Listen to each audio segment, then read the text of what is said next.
네, 여러분 안녕하세요. 네, 하이젠 RNM이 자 이게 좀 큰 악재가 하나 터졌습니다. 예, 이게 금요일날 장을 마무리되고 애프터마켓 시장에서 급건이 발생하면서 18%나 급락을 하는 그런 모습을 보여줬는데 투자 환기 종목으로 지정이 됐어요. 환기 종목으로 지정이 됐다. 그러면 이게 표면적으로는 아무 뭐 그렇게 크게 영향을 미칠 것 같지 않은 그런 생각을 이제 하실 수 있는데 이 그렇지 않습니다. 그래서 이거를 한번 자세히 우리가 살펴보고 어떤 효과가 있을지 이런 부분들을 말씀을 제가 올리도록 하겠습니다. 상당히 갑자기 이렇게 나왔기 때문에 좀 난감하네요. 자, 그리고 영상 끄트머리에는 액티브 종목을 하나 말씀을 드리니까 참고하시고요.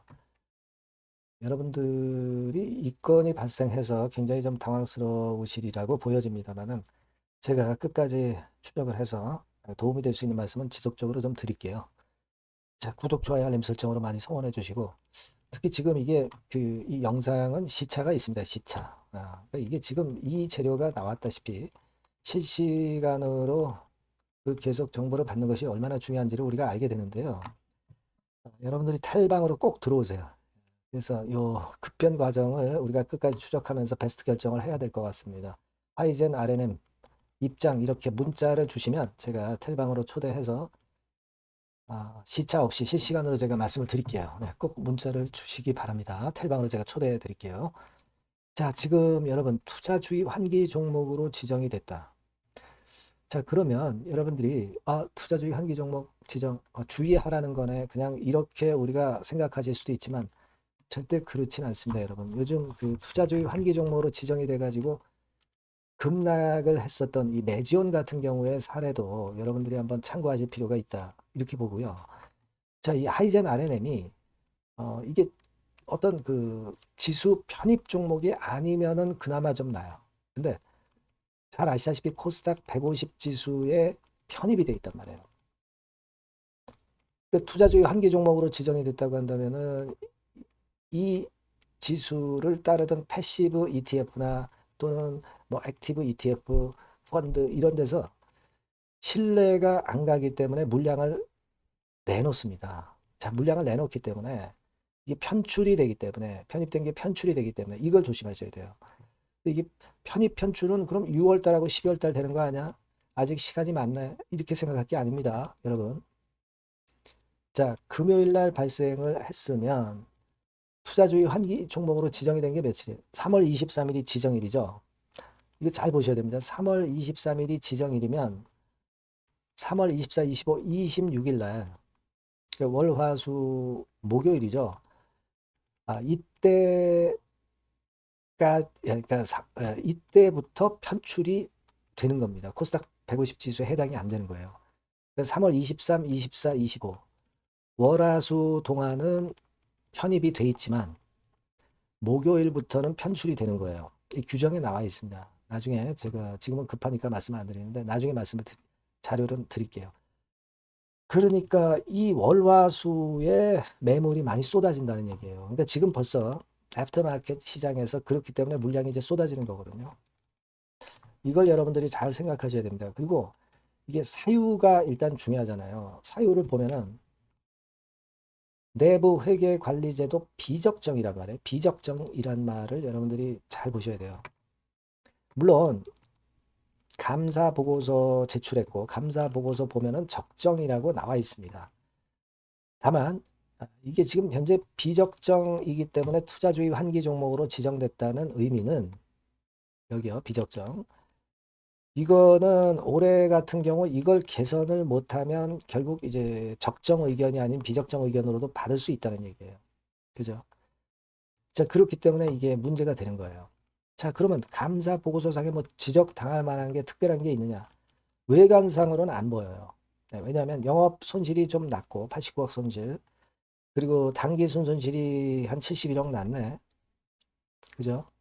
그러면 순손실이나 뭐 물론 매출액 영업 손실은 좀 증가했지만 그렇다고 해서 이 기업이 당장 죽을 기업이 아니야. 왜냐하면 여기 보시다시피 자본금은 154억인데 이 회사의 순재산 자본 총계는 1062억이야.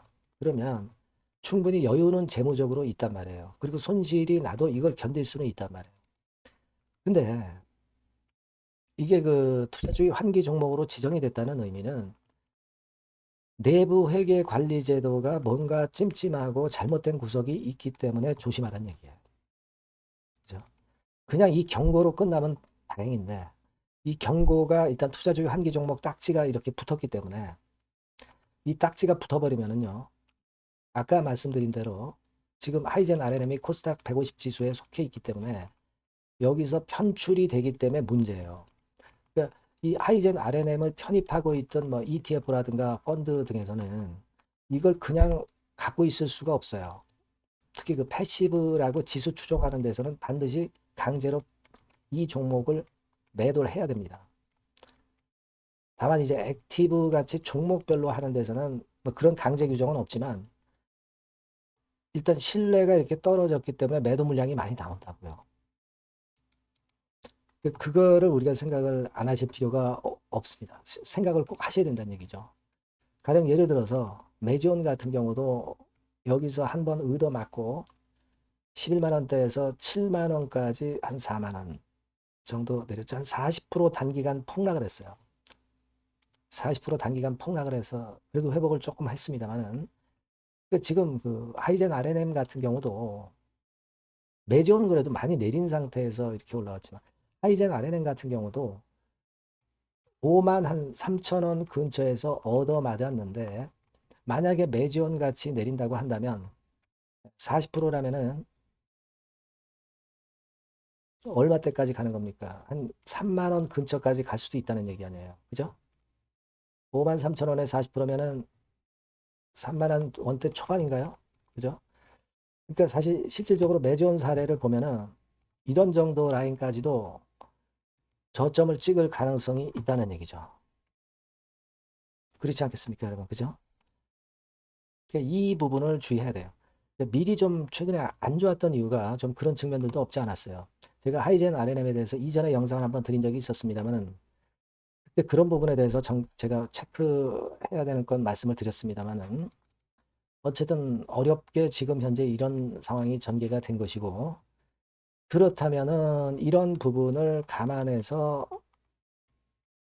여러분들이 전략을 잘 구상을 하시는 게 필요할 수 있습니다. 물론 내려갔다가 또 반전이 나오기는 나올 거예요. 하지만 금일장에서의 애프터마켓의 저점이 진짜 저점은 아닐 가능성이 대단히 높은 겁니다. 무슨 말씀인지 아시겠죠? 예. 그걸 여러분들이 꼭 생각을 하셔야 되고 이렇게 되면은요 사실 하이젠 측에서는 편출되는 건에 마이너스 약점이 있는 거하고 두 번째로는 이 자금 조달이 어려워진단 말이에요. 왜냐하면 이미 신뢰에 금이 갔기 때문에 자금이 하이젠 RNM이 필요할 때 자금 조달을 제때 딱딱 하지 못한단 말이에요. 요 약점이 있다는 것도 생각을 하셔야 돼요. 여러분. 그걸 좀 감안하셔야 됩니다. 그러자면은 이 지금 하이젠 RNM의 현금 구조가 어떤가 이거 잘 보실 필요가 있습니다. 유동부채가 아주 많지는 않지만 지난 3분기 기준으로 본다면 현금성 자산이 한 100억 정도만 갖고 있단 말이에요. 자금이 많은 거 아니잖아요. 그죠? 많은 건 아닙니다. 그러니까 이 부분 잘 보셔야 돼요. 일단 그 감사 보고서 나왔기 때문에 그거 한번 참고적으로 볼까요? 자금 상황을 우리가 한번 봐두는 게 좋습니다. 지금 보시면 18기에 102억, 19기에 227억. 그래 조금은 낮았네요. 그죠? 네, 227억. 좀 다행스럽긴 합니다. 하지만 지금 금융당국에서 내부 회계가 잘못되어 있다. 이건 크단 말이에요. 당장 아까 말씀드린 편출 물량이 나온다는 것이 그게 단기적으로 문제가 된단 말입니다. 아시겠죠? 그러니까 그 부분을 여러분들 꼭 유의하셔서 제 말씀 참고하시고요. 진짜 중요한 거는 이제 실시간으로 다음 주 초반에 어떻게 수급이 움직이고 재료가 어떤 게 나오느냐가 중요합니다. 요거 계속 제가 체킹을 해드릴 테니까 실시간이 필요하잖아요. 실시간. 그러니까 여러분들이 하이젠 RNM이라고 문자를 주시고 그래야 제가 정보를 딱딱 드리죠. 사인도 드리고 무료 텔레그램 방으로 들어오셔도 좋습니다. 하이젠 입장이라고 문자 주시면 제가 텔방에 초대해서 실시간으로 정보와 자료와 사인을 드릴게요. 그게 꼭 필요합니다. 문자 꼭 주세요. 아시겠죠? 그리고 제가 액티브 종목을 말씀을 드린다고 그랬습니다. 그건 지금 말씀을 드릴 테니까 꼭 참고하시기 바랍니다. 네, 여러분 이제는 말이죠. 액티브 ETF가 새로 출범하는 거를 여러분들이 잘 알고 이 액티브 종목을 집중 공략을 하셔야 됩니다. 그래서 제가 액티브 종목을 말씀을 드릴 거예요. 그러니까 여러분 요즘 그 지수 ETF를 투자하는 것은요, 네, 이미 한물 가버린 겁니다. 네, 이제는 지수가 한 차례 큰 폭으로 급등했다가 흔드는 그런 패턴이기 때문에 이제는 다시 그 코스닥 쪽에서 출범하는 액티브 ETF를 봐야 돼요. 근데 여러분들이 뭐 ETF를 하라는 말씀이 아니라 그 액티브 ETF에 편입이 될 종목을 해야 된다는 거예요. 예. 그냥 뭐 개인들 사는 종목들이 되는 건 절대 아니고요. 실제로 이 액티브에 편입이 되는 종목들, 네, 이런 종목들만이 차별적으로 또 큰 시세를 낼 거예요. 물론 여러분 코스닥 쪽 액티브 쪽 ETF가 새로 출범하는 겁니다, 여러분. 그걸 여러분들이 주목을 하실 필요가 있다. 그래서 여기에 대한 말씀을 제가 드리려고 해요. 그래서 삼성하고 타임폴리오 쪽에서 먼저 이제 시작을 하는데 시작을 할 따름이고 이걸로 그냥 끝이 아니라 계속 연이어질 수 있다는 부분들을 여러분들이 생각하셔야 됩니다. 그러니까 결국 이제 이 기관에서 만드는 이 기관에서 만지는 종목들만 될 수밖에 없는 그런 패턴이 될 가능성이 높다는 거죠. 아마 기사들을 통해서 어느 정도 여러분들이 감 잡고 계실 겁니다. 그거거든요. 그래서 우리가 이 액티브 종목을 해야 된다. 이걸 우리가 공략을 해야 된다. 이 말씀을 좀 드리고 싶은 거예요. 네. 다시 말씀드리지만 지수 ETF 쪽 관련주들은 사실 한물 갔습니다. 이제는 진짜 그 종목들 중에서 액티브 자산운용 쪽들이 간택하는 종목들만 간다 이거예요. 그래서 여러분도 잘 아시겠지만 이제 삼성 액티브하고 타임폴리오부터 이제 시작이 되는데 이게 그냥 한 달 뭐 이렇게 해서 끝나는 게 아니라 계속 뭐 몇 달간 계속 이어질 거다라는 얘기죠. 네, 이 부분을 주목하셔야 돼요. 삼성에서는 예를 들면 코스닥 핵심 성장주에 집중 투자를 합니다. 어리버리한 종목들은 투자를 안 한단 말이에요. 그러니까 이런 쪽만 올라갈 거예요. 그리고 타임폴리오 같은 경우는 신성장 종목 이쪽을 주로 공략을 하는 거예요. 그겁니다, 여러분. 그래서 여기 그 제가 설명을 드렸지만은 국내 증시 역사상 최초입니다. 코스닥 비교지수 액티브 ETF가 등장하는 겁니다. 그러니까 기초 지수를 단순히 복제하지 않고, 그러니까 지수 쪽 ETF가 아니라는 얘기예요. 지수 쪽 ETF는 주로 이제 패시브라고 그러죠. 패시브. 펀드 매니저가 종목과 비중을 직접 결정을 하는 거니까 우리는 여기서 이 종목을 잡자 이거예요. 아시겠습니까? 시총 상위주에 대한 쏠림 현상이 됐던 거는 이거는 지수 ETF예요. 그죠? 그러니까 종목별 차별화 장세 대응에 용이하다는 겁니다. 이걸 우리가 명확히 파악하고 대응을 하셔야 된다는 얘기예요. 그래서 여러분 여기 나와 있지만 액티브 ETF하고 패시브 ETF하고 비교를 한 거 나와 있습니다만 패시브 ETF는 지수에 투자를 하는 거고 액티브 ETF는 종목에 투자를 하는 거다. 모든 종목 투자하는 게 아니라 엑기스 종목만 한다 이거예요. 그러니까 시장 지수 대비해서 초과 수익 날 가능성이 상당히 높고 운용력이 종목과 비중을 직접 선택하는 거다. 이런 얘기죠. 예. 그리고 투자 전략은 수동적이 아니죠. 지수 추종하지 않기 때문에 능동적이고 시장 상황에 맞춰서 발빠른 대응이 가능하다. 그죠? 네, 이게 특징이에요. 그러니까 지금은 우리가 이 액티브 ETF에서 공략할 종목을 여러분들이 이제 선택해서 저하고 같이 하자는 얘기입니다. 그죠? 그거예요, 논점은. 거기에 바로 포인트가 있다. 이렇게 말씀을 좀 드리고 싶은 거고요.